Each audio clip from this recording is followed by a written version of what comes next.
Now we're going to look at data collection and sampling techniques.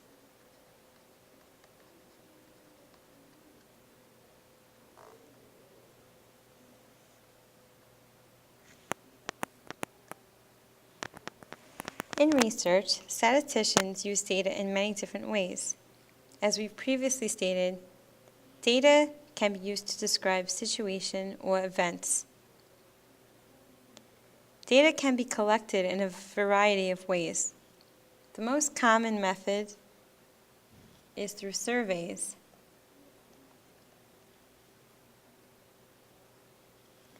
And if you don't conduct your own survey, you can look at survey records. Or you can use direct observation.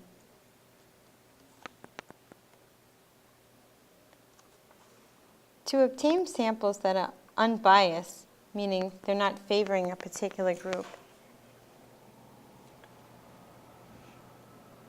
you must have samples that give each subject in the population an equally likely chance of being selected. There are 4 basic methods of sampling.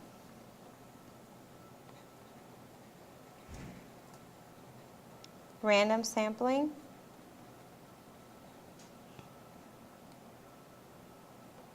systematic sampling,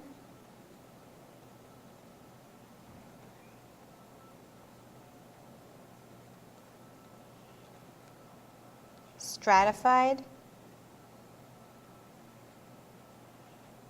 and cluster sampling.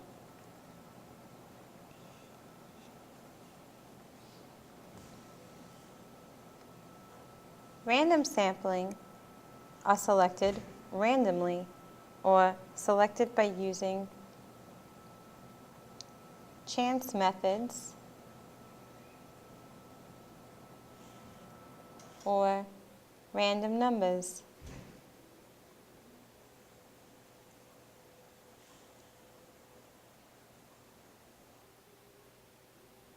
So for example,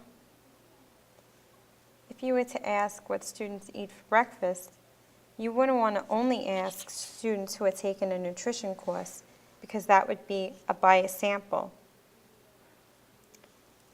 So you would want to ask a variety of courses by randomly selecting or randomly sampling the opinions of students in different fields.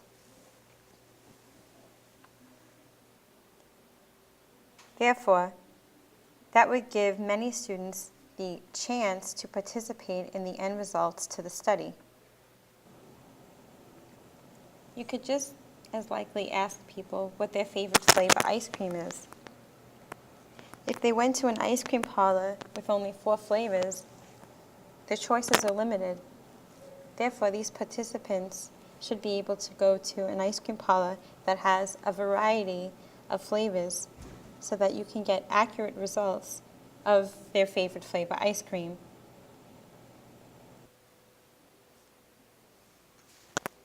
Systematic sampling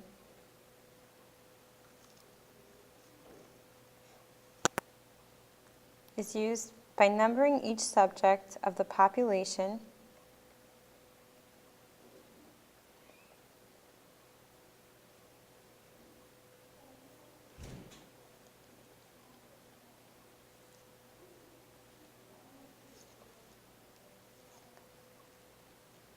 and selecting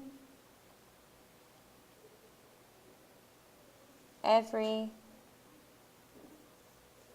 case subject. So for example, if you had 200 subjects in a population and a sample of 50 subjects were needed, you would do 200 divided by 5, which is 4.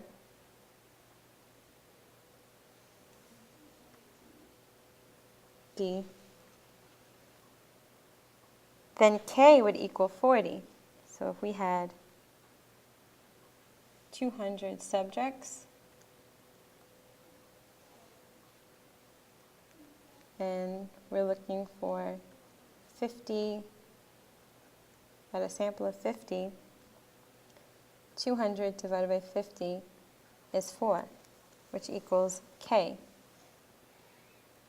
That means that at every 40th subject would be selected, and would be selected randomly. But you'd have to pay caution. If you were looking at husbands and wives, and they're all lined up together, every 40th could be a wife, or every 40th could be a husband. So you must have initial arrangement also random in order for systematic sampling to work.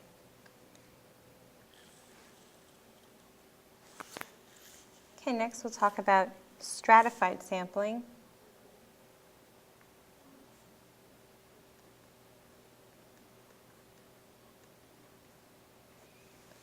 Stratified sampling is divides the population into groups called strata.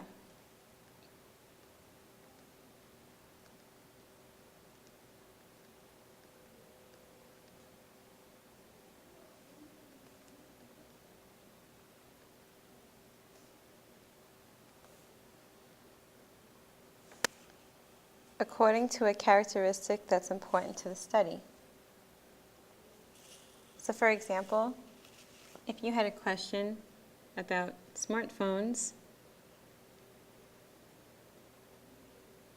and the usefulness of smartphones, you may want to divide the population into two groups. Those with smartphones and those without smartphones. Therefore, with these groups, you can have a comparison and understand some of the responses differently based off your question, and you're not going to be biased. And the last technique we'll discuss is clustering. Here, the population is divided into groups called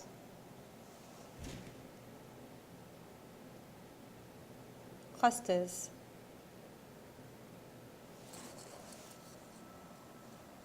These can be divided into geographic location, district, etc. Then a researcher randomly selects some of these clusters